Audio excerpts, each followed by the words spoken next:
নারায়ণগঞ্জের ২৫০০ জাপানি বিশেষ অর্থনৈতিক অঞ্চল পরিদর্শন করছেন বিদেশি বিনিয়োগকারীরা। এই মুহূর্তে সেখানে আছেন সহকর্মী MS আরেফিন। সরাসরি চলে যাচ্ছি তার কাছে। অন্তর্বর্তী সরকার দায়িত্ব নেবার পরে বিশেষ অর্থনৈতিক অঞ্চল যে 5টি অঞ্চলকে গুরুত্ব দেওয়া হয়েছে, তার মধ্যে এই নারায়ণগঞ্জের ২৫০০-এর এই BSEC রেট কিন্তু সব থেকে গুরুত্বপূর্ণ একটি, এবং আগামী 2 বছরের মধ্যে এই অর্থনৈতিক অঞ্চলটিকে ধারাবাহিকতায় ঠিক তার সময়ে কিন্তু একটি বিদেশি সফরকারী দল এই ইপিজেডটি পরিদর্শন করতে আসেন, এবং এই মুহূর্তে তাদেরকে একটু ব্রিফিং করা হচ্ছে এই বিশেষ অর্থনৈতিক অঞ্চলটি সম্পর্কে, এবং এরপরে তারা আসলে এইখানকার অবস্থিত বিভিন্ন কারখানাগুলো পরিদর্শন করে দেখবেন, এবং তারা সেখানে খতিয়ে দেখবেন যে এখানে বিনিয়োগ পরিবেশ কেমন, কর্ম পরিবেশ থেকে শুরু করে উৎপাদন ব্যয়, এখানে স্বাভাবিকভাবে বিনিয়োগ করা যায় কিনা এই বিষয়গুলো কিন্তু তারা খতিয়ে দেখবেন বলে এখন পর্যন্ত জানানো হয়েছে।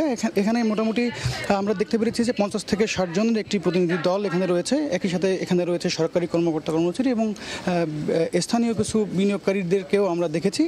আমরা এখন পর্যন্ত যতটুকু জানতে পেরেছি যে এই বিনিয়োগকারী দলটি এখানকার কারখানাগুলোকে পরিদর্শন করেন, এবং এই নারায়ণগঞ্জের ২৫০০-এর যে BSE যে অর্থনৈতিক অঞ্চলটি রয়েছে এটি কিন্তু প্রায় 1000 একর জমির উপরে রয়েছে, এবং ইতিমধ্যেই কর্তৃপক্ষ জানিয়েছে যে তারা প্রায় 500 একর জমিতে কিন্তু উন্নয়ন কাজ সম্পন্ন করে ফেলেছে, এবং এর মধ্যে 190 একর জমি অলরেডি হস্তান্তর করা হয়েছে 2টি কোম্পানির কাছে। এর মধ্যে তুরস্কের বেকো সিঙ্গার গ্রুপ কিন্তু ইতিমধ্যেই উৎপাদনে গিয়েছে, এবং তার প্রতিদিন 1000 ইউনিট রেফ্রিজারেটর এবং টেলিভিশন উৎপাদন করছে প্রতিদিন এখান থেকে। এবং কর্তৃপক্ষ যেটা জানিয়েছে যে এই অর্থনৈতিক অঞ্চলটিতে তারা বিশেষ গুরুত্ব দিচ্ছে হচ্ছে ম্যানুফ্যাকচারিং, কেমিক্যাল এবং অটোমোবাইল সেক্টরকে, এবং তারা আশা করছে যে এই বিনিয়োগকারী দল এই সফর শেষে আগামী 6 থেকে 12 মাসের মধ্যেই বড় অঙ্কের বিনিয়োগ এখানে করবেন বলেই তারা আশা করছেন। তো এই বিশেষ অর্থনৈতিক অঞ্চল থেকে এই মুহূর্তে আমার কাছে ছিল সবশেষ।